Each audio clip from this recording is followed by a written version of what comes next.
In the self-help world and spirituality, there's a lot of toxic information out there. Don't you feel like a fraud doing it? Or I can't see above my head and I can feel around, but the thing is, like, can't see. The way people want to make affirmations work, it doesn't work that way. I had nothing at that point when I was starting out and I was hustling. I had nothing at that point. I had no power. I had nobody listening to me. I had no money in my bank account. Any situation that will come to my face, I would be looking at it positively. But why now that I have every resources anybody around me dreamed of? Like probably I dreamed of for myself.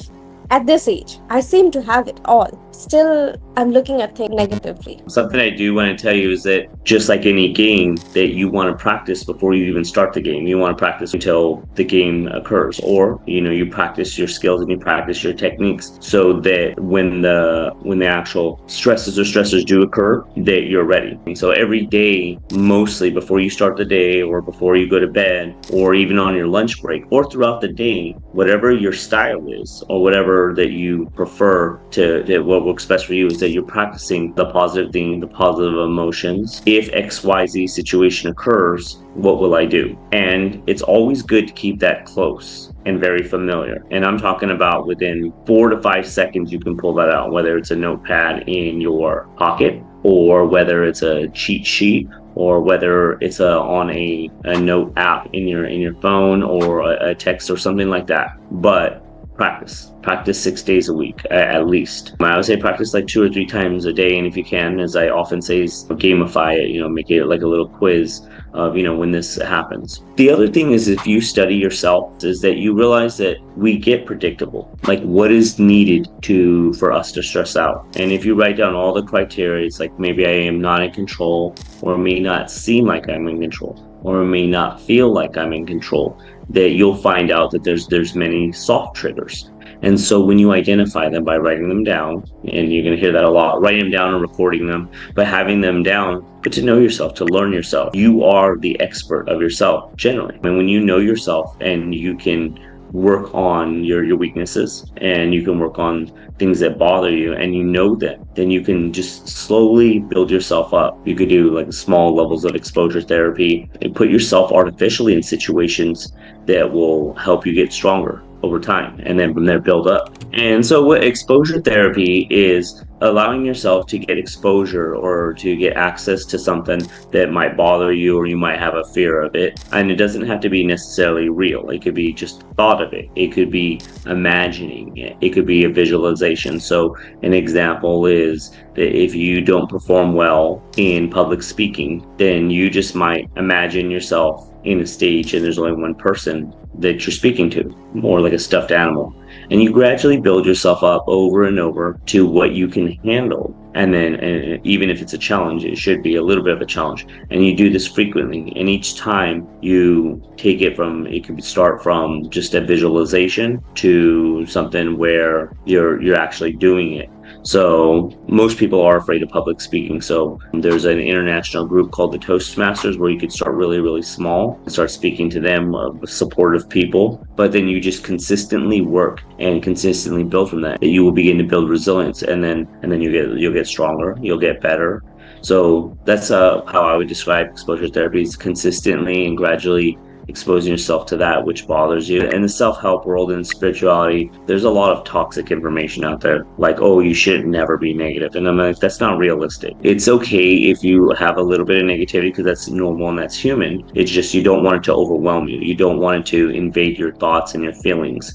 You don't want it to offset your beliefs or your perceptions. So making a little level of peace with those fears, making a level of peace with those discomfort. Even sometimes the verbiage is like, yeah, I do feel a little bit afraid, and that's okay. Giving yourself peace and permission, but I'm still going to keep moving forward anyways. And I think that that's pretty good, because if you try to say, oh, well, I'm not afraid, but you are, now you're going to have a conflict between your beliefs and your subconscious mind. And that fake it to make it idea, what I've seen is, for most people, I don't find that work entirely. So that's like an advice for some people. I'm not going to say it's a one size fit all. just because you'll run into a conflict with that. This fake it to make it is a very American formula that they use. But don't you feel like a fraud doing it? It can be not so harmful, but it can be harmful. So many people innocently, like they're just trying it out. They don't even know they're committing a crime and they just don't know where to draw the line. So, what are the responsibilities you should take while applying this fake it till you make it formula? The fake it till you make it part is one, it's not for everybody. For instance, if someone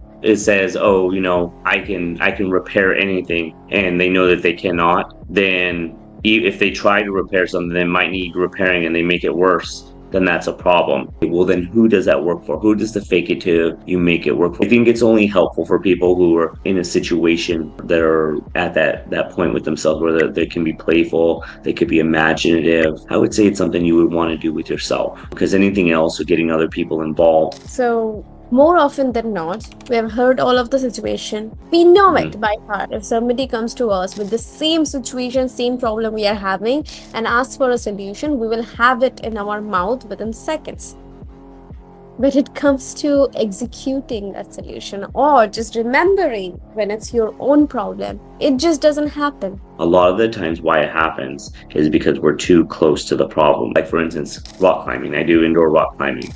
And sometimes, like, when I'm holding on to it, I can't see where to put my foot. And so sometimes I have a belay person beneath me who will tell me where to put my foot, or I can't see above my head and I can feel around. But the thing is, like, you can't see, but somebody else on the outside can see it from a different perspective. So they're like, hey, move your hand, to the right, and ta-da, you did it. So I would say that sometimes that when we get in a situation where we can't resolve our own problems, it's just because we're too close to the problem. And so taking a break, taking a breather, if you have the time, sometimes not thinking about the situation just for a little bit helps out. I do know the way people want to make affirmations work, it doesn't work that way. So some of those exercises that like somebody can do, they can take away as an action item out of this episode. Can you tell them that? So, an affirmation is a positively stated statement that may not necessarily be true, but you would like it to be true. And it's stated generally positively and in the present tense. And usually there's a really good psychological or energetic reason as to why it works. So let's talk a little bit about affirmations. It's like a ladder, or you could say a staircase, is that I'm not a millionaire, multi-millionaire, yet. So if I say I'm a millionaire, my mind, and I can look for all the evidence in the world that's probably going to be a little bit too far from my brain. So you're stretching your imagination, you're stretching your belief. It's not like you're trying to rip it in half. So try to use something that's within your means. The second one kind of comes from this author, Noah St. John, and he came with an idea called Affirmations. And basically what that is it has to deal with putting the same affirmation in a question format, because the mind has a harder time questioning questions. So it's like, well, why is it that I am debt free? Or why is it that I could be debt free, even if you're in debt? Because the mind will now try to find ways to answer that question. But like the same rule I would say is try to keep it within the realm of stretching yourself, because inevitably you can just keep stretching and eventually get there. Like an example is like, why is it that I am creatively finding answers to the solution? And you ask yourself, and then if you get stuck, you're like, well, why could, and you're like, I don't know. Well, why could I know? Or how could I know? Or something like that. And inevitably your mind might come up with dumb answers, but inevitably some of those dumb answers aren't as dumb as you think. You take away the judgment and you take a look at it from a different perspective, and you're like, that might actually work. And the other one I would like to say too, that I think would really help people with the affirmations, is that when you say something with genuine feeling that you don't have to force, that's a form of alignment. So for instance, tomorrow is going to be a better day. Well, if you have a negative mindset and you're like, no, my life sucks every single day, every single way for my whole life, you're not going to get far. But if you're like, tomorrow's going to be a better day, and then you put feeling with it, and you could really align your feeling with your thought, that's a really good way to go. But so if that was an example that was too hard, you could say, well, parts of tomorrow are going to be better, or situations that I'm going to deal with tomorrow are going to be better. Because it's very rare that you could say every single part of any single day was all negative. If you're breathing air, congratulations, that's a win. If you ate some food, congratulations, that's a win. Semi-healthy food, that's a bigger win. finding that good in something, I mean, that's a really good thing to do, because it's like, what's the alternative? Any parting notes that you would like to tell them? Life can always get better, and life definitely can always get worse if you don't use your skills and you don't use your tools and you don't use them consistently. And there's unlimited books, unlimited information online about all the ways you can reframe or you can see the world. Sometimes it's really, really important to be grateful for the things that we have, or just talk to somebody professional who can help you, and be open-minded. And there's no pride in being hard-headed, in being negative. I don't know anybody giving out any free prizes or medals for that. So it's that's something to really keep in your mind. It can get better. Yes, it does take work. I think it was a nice session. I hope it puts a positive spin in somebody's life. And any question anybody has, they can always leave it in the comments and we will get back to them with the answers. That's it. Then goodbye. Meet you next week.